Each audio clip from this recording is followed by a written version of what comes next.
Jean Casimir once said that when anyone sits down to write the history of Columbus arriving on the shores of Hispaniola and encounters indigenous people for the first time, the historian has to make a decision. Are you on the boat or are you on the shore? In other words, from whose perspective are you going to read or write this history? The way people talk about The Tempest by William Shakespeare has changed dramatically over time. The conversations that people have about the play today are wildly different than the conversations that they had a couple hundred years ago. And one of the reasons I find such value in Shakespeare studies generally is the opportunity to engage in a conversation across time and space. When I sit down to research these essays, I am largely reading the same text that the Romantic poets read in the 19th century, or political revolutionaries read in Madagascar during the mid-20th century. We are all engaging with the same text. The Shakespearean play, any of his plays, provide a space for intellectual conversations and reflections between people with different life experiences over time and space. And not surprisingly, the focus of that conversation will necessarily evolve and offer new insights and new connections between the work of art and the world in which it appears. For readers and audience members in the 18th century, for example, the character of Prospero embodied wisdom and benevolent leadership. For readers in the 20th century, however, he embodies a colonizer who vainly seeks control over the bodies of others. He enslaves Calaban and Ariel while asserting patriarchal control over his daughter's sexuality. Whenever we read or write something, we are reading or writing it from a subjective position, so a reevaluation of characters and situations is inevitable over time.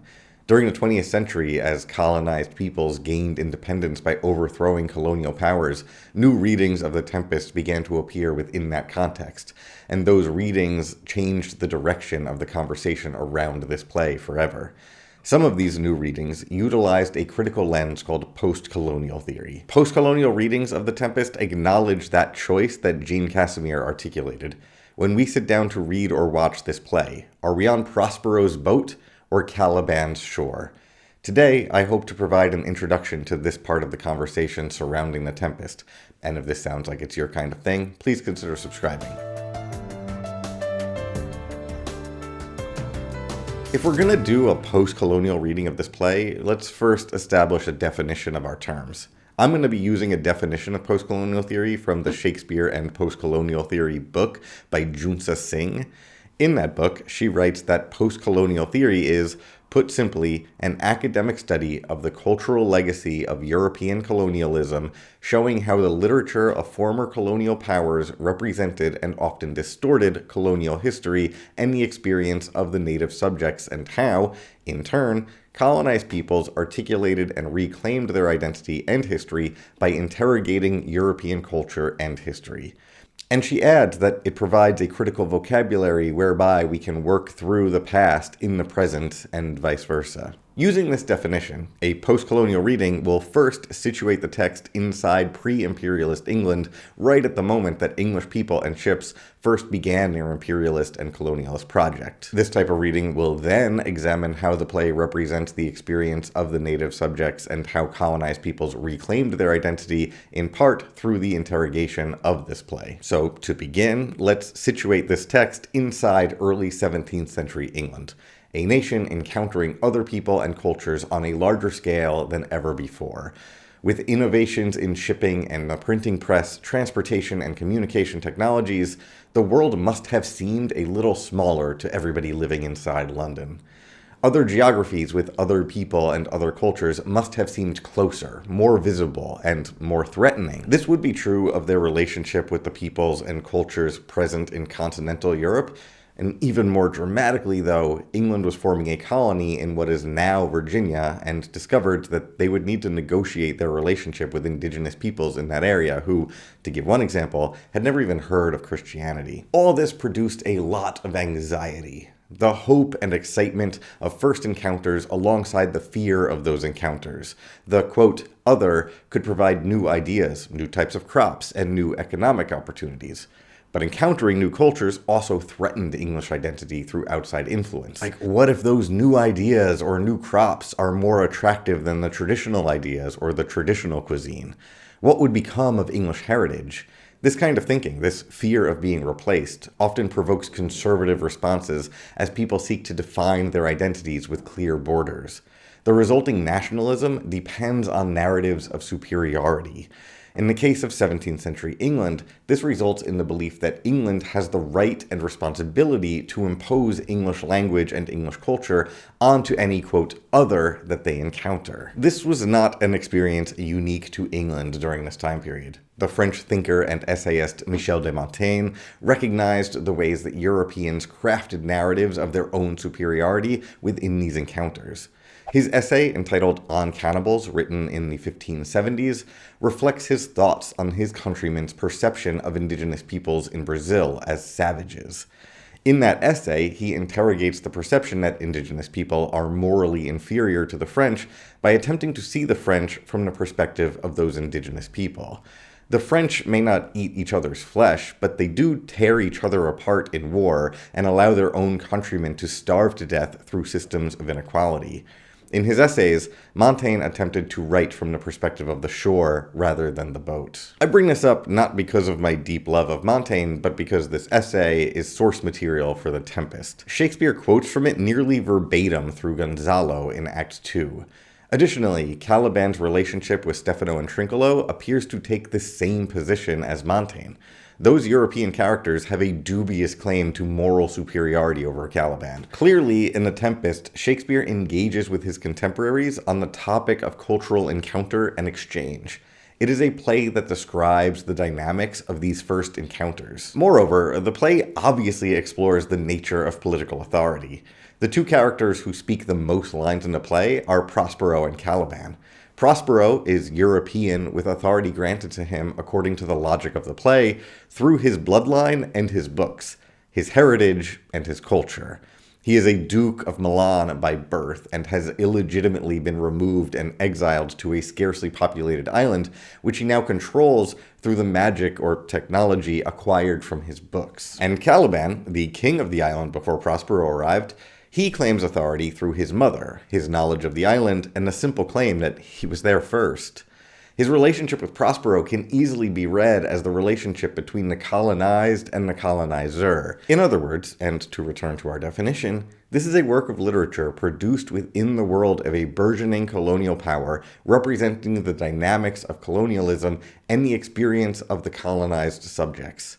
So our next step will be to examine how this play actually characterizes that relationship between the colonizer and the colonized, and how does this characterization work? In other words, how exactly does this play treat those two characters and their relationship, and how has that relationship been perceived within different contexts?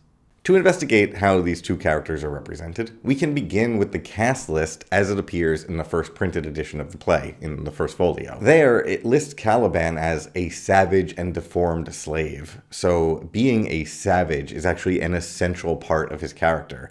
And savage is a moral judgment. It's not a neutral description like Miranda's daughter or Sebastian as a brother. Similarly, Prospero is listed as the right Duke of Milan, which implicitly endorses the European hierarchies of authority and power.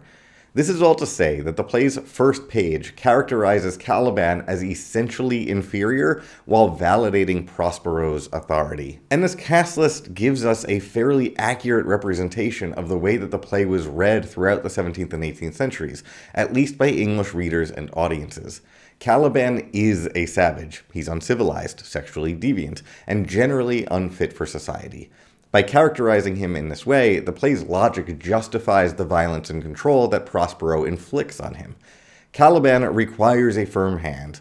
Prospero enslaves him for his own good and the good of the island. It was common in early readings of the play to see Calaban as a contrast to Ariel and Miranda. In 1777, for example, Maurice Morgan claimed that Calaban is the passion itself, or rather a compound of malice, servility, and lust substantiated, and therefore best shown in contrast with the lightness of Ariel and the innocence of Miranda. So Calaban, the once king of the island, is the substantiation of malice, servility, and lust. Prospero has to control him. If he failed to control Calaban, it would be a failure to control malice and lust itself. Calaban must be enslaved and re-educated to preserve civilization under this reading. And to keep this 17th and 18th century reading consistent, we have to view Prospero as an effective and wise leader. His reluctance to take control of Milan 12 years before the play starts resulted in his exile. But now, during the action of this play, he's learned his lesson and takes responsibility for the governance of the island. Enslaving Calaban and maintaining order on the island is proof that he's more fit for leadership in Milan than he had been. To watch this play is to watch the effect of Prospero's leadership, and since the play ends with a happy marriage and forgiveness, Prospero earns the reputation of an effective and benevolent leader. Or at least that's his reputation for the first couple hundred years that this play exists. Like, that's how people viewed this play through the 17th and 18th centuries. But that's not the only way to read this text. The perception of these two characters, Prospero and Calaban, and their relationship to each other evolves over time. If we, as readers, choose to de-emphasize Calaban's anger and instead focus more on his ability to hear the music of the island and his relationship to Stefano and Trinculo, then a new conversation appears. So if we're less interested in the imperialist narrative and more interested in environmental narratives, our perception of Calaban is going to change. Through his connection to the island, Calaban is the character most associated with nature. He is of the earth and knows where everything is. He knows the best springs and which berries to pick. So when the Romantic poets of the early 19th century started reading this play, they brought with them their characteristic love of nature, and they viewed Calaban with more sympathy. William Hazlitt, for example, wrote that Shakespeare has described the brutal mind of Calaban in contact with the pure and original forms of nature. The character grows out of the soil where it is rooted, uncontrolled, uncouth, and wild. And this association with nature makes him superior in a moral sense to Stefano and Trinculo, who have a greater association with civilization and its corruption. The relationship between Calaban and Trinculo muddies the perception that civilization is unambiguously good. Hazlitt would go so far as to argue that Calaban is the legitimate ruler of this island. And William Hazlitt is certainly not the last one to argue that point. And at this point, I think it's useful to return to the play itself to show how a sympathetic reading of Calaban is possible, even given that initial characterization of him on the character list. Yeah, Calaban is listed as a savage. He also pretty neatly fits into the popular European trope of the wild man, who occupies a human form but is removed from civilization. However, the play treats him with far more nuance than that. So let's look at how this character operates within the story itself. Our first introduction to Calaban is in Act 1, Scene 2, which begins with Prospero trying very hard to control the narrative surrounding his exile from Milan. In the first part of this scene, Prospero relates the tale of his life to Miranda, and throughout that entire story he keeps saying stuff like, "Mark me," and "Dost thou hear me," and other demands that she listen to him really closely. In the audience, you really get the sense that he needs his story to be heard and understood. He needs everybody to know that he is the rightful ruler who was illegitimately usurped. This persistent demand to be heard establishes that power is a story that we tell about the world, and he needs to rehearse this story to Miranda in order to legitimate his position. And when Calaban finally enters the scene, Prospero has to continue to force his narrative of control and legitimacy. Calaban, however, immediately complicates the situation by providing a competing story. Calaban says that the island is his, not Prospero's.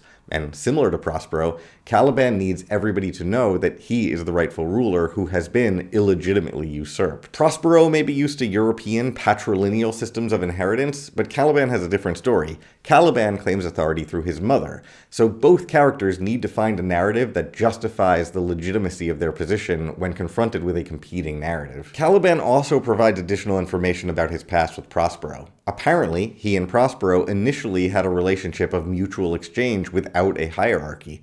Prospero gave Calaban fancy water with berries in it and taught him how to speak his language, and Calaban taught Prospero about the island. Prospero had book knowledge and Calaban had land experience. They kind of complemented each other at first. Prospero doesn't actually deny any of the facts of this story, just the interpretation of the facts. And to defend his position, he starts by calling Calaban a liar right before actually confirming the truth of Calaban's narrative. He doesn't, deny anything. They agree. They did have a respectful relationship and lived together. But Prospero casts this relationship not as one of mutual exchange, but of charity. Prospero claims to have treated Calaban with human care, even though Calaban is filth.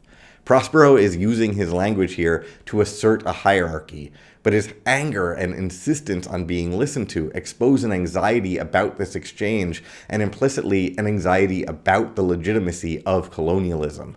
The imperialist project will require narratives that justify political authority, and since there is no moral foundation for those narratives, they need to be legitimated through anger, violence, and enslavement. Where Prospero sought political authority and the establishment of hierarchies with him on top, Calaban sought equality. Calaban desired to merge the two kingdoms that he viewed as equal and aspired to populate the island with little Calabans. The areas once ruled by Sycorax and Prospero could be joined together in a union of their children, Calaban and Miranda.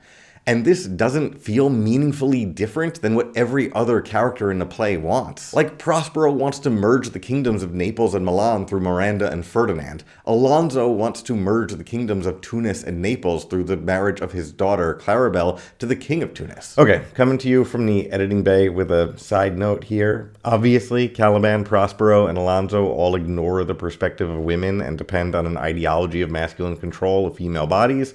But that's not the argument that they're having. They all assume masculine authority. I think that Shakespeare also complicates those narratives, but that would be a topic for a different video. Prospero ultimately finds a narrative that provides him with the authority that he seeks, a moral justification for enslavement, when Calaban shows sexual interest in Miranda. Prospero uses Calaban's attraction to Miranda to craft a story about sexual deviance, which then justifies Calaban's enslavement.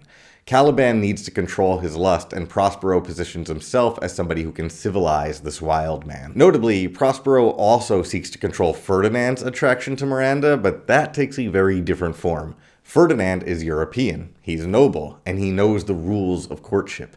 Calaban is African, proletariat, and doesn't know the rules. Calaban's desire isn't restrained by the norms of polite European society, and as a reader, it's easy to identify a whiff of racism alongside the classism within this comparison. Calaban has to be racialized for this imperialist program to work. In other words, Prospero has to position Calaban within a racial hierarchy to justify his position of power. Consequently, Prospero insists on this narrative of Calaban as a wild man, outside of civilization, who cannot be trusted with freedom.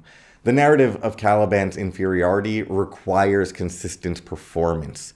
He can barely mention Calaban's name without stacking it with a bunch of dehumanizing insults. The anxiety that Prospero has about Calaban successfully coupling with Miranda reflects a European imagination that fears desire between indigenous men and European women. These types of relationships, it was believed, would disrupt established forms of authority within a patriarchal order. And this fear results in Prospero enslaving Calaban and insisting on his characterization as a savage and an outsider. The play itself, though, resists Prospero's characterization of Calaban in a lot of ways. When Prospero tells Ariel that Sycorax had littered the island with a freckled whelp hag-born, a clear attempt to assert the inferiority of Calaban to everybody else on the island, Ariel quickly reminds us of Calaban's humanity. Yes, Calaban, her son.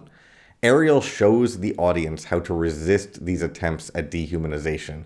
Calaban isn't a freckled whelp. He's a son. Additionally, Calaban, at least when he's removed from Prospero, speaks some of the most poetic lines in the play. Like, Calaban claims that he only learned to curse in Prospero's language, but then he'll say something like this. Sometimes 1,000 twangling instruments will hum about mine ears, and sometimes voices that, if I then had waked after long sleep, will make me sleep again. And then, in dreaming, the clouds methought would open and show riches ready to drop upon me, that when I waked, I cried to dream again. These lines sound a lot like Prospero's own lines in Act 4 when he tells us that we are such stuff as dreams are made on. Within the play, Prospero and Calaban share more qualities than either of them would like to admit. The play's character list and its protagonist both try to force a particular characterization of Calaban, and yet Calaban resists that characterization. This is particularly noticeable when we compare him to Stefano and Trinculo. Stefano and Trinculo are Europeans who live and work in close proximity to European forms of authority, and yet they are a pair of drunken idiots who become distracted by the trappings of European power. Calaban, on the other hand, hears the music of the island and produces the labor that everybody else on the island depends upon. Through this relationship, we see that Calaban is more deeply connected to the real world because he is outside of European norms. The fancy shirts mean nothing to him, while the island means everything. He cares about the material reality, not the symbolic. And once we start reading the play like this, by being sensitive to the humanity of Calaban and the ways that his humanity is undermined and subverted by Prospero's hollow rhetoric, we can see how and why Calaban's character could be reevaluated as part of a general interrogation of European culture within decolonization movements. Before we dig into how post-colonial readings of the play have been important to decolonization movements, let's just acknowledge that even though Shakespeare produced his plays at the dawn of Britain's colonizing project, his work has been used as an important part of Britain's cultural imperialism.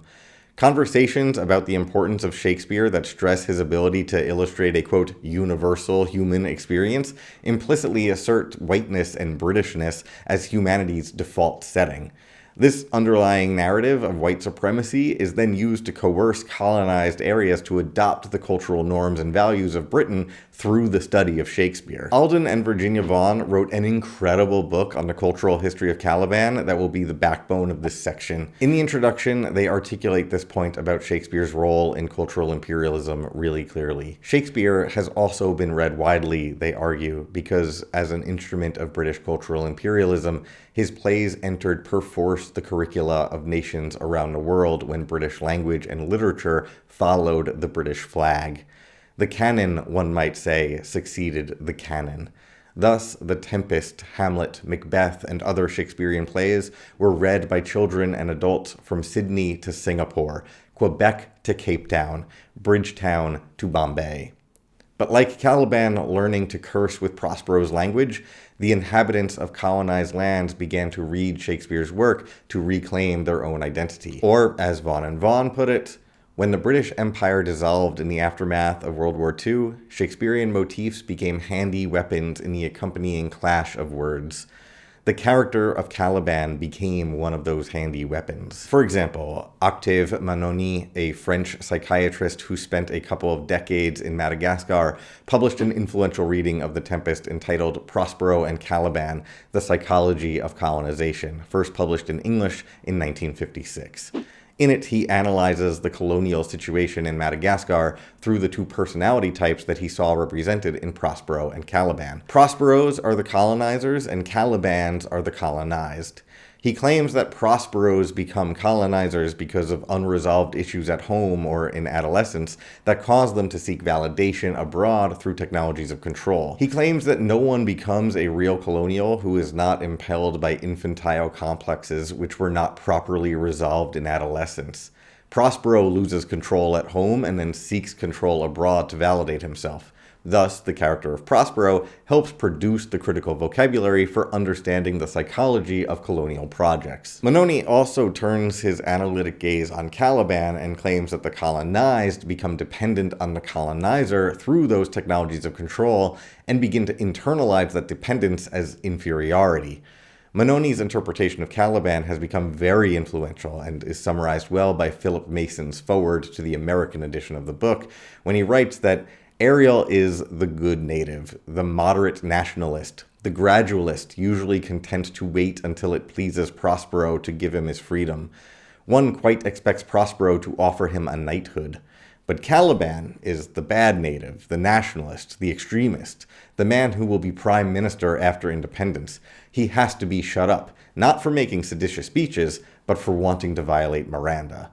In other words, Ariel accommodates while Calaban rebels, and Prospero needs to manufacture reasons to punish Calaban in order to neuter his power. This distinction between Ariel and Calaban has become very influential. But Manoni's psychoanalytic approach is not the only way to do a post-colonial analysis. M.A. Cesaire, a poet and politician in Martinique, rewrote the play and titled it A Tempest, and he adapted the plot to better reflect the colonial situation in Martinique. And in his version, Prospero is unambiguously an authoritarian slave master, while Ariel and Calaban are an enslaved mulatto and a black respectively. So a quick note about that term, though it was used during Cesaire's time and by important thinkers who are interpreting his work, since the 1960s it's rarely used as anything other than an insult. Cesaire gives Calaban a larger role and a more powerful voice in critiquing the colonizer. So if we return to the language of our definition of post-colonial theory, this is a clear example of colonized peoples articulating and reclaiming their identity and history by interrogating European culture and history. Cesaire rewrote a British play to surface the pernicious narratives of imperialist Europe. The Cuban intellectual Roberto Fernández Retamar also found value in the character of Calaban to understand his Cuban identity. He once declared that Prospero invaded the islands, killed our ancestors, enslaved Calaban, and taught him his language to make himself understood. What else can Calaban do but use that same language, today he has no other, to curse him, to wish that the Red Plague would fall on him? I know of no other metaphor more expressive of our cultural situation, of our reality.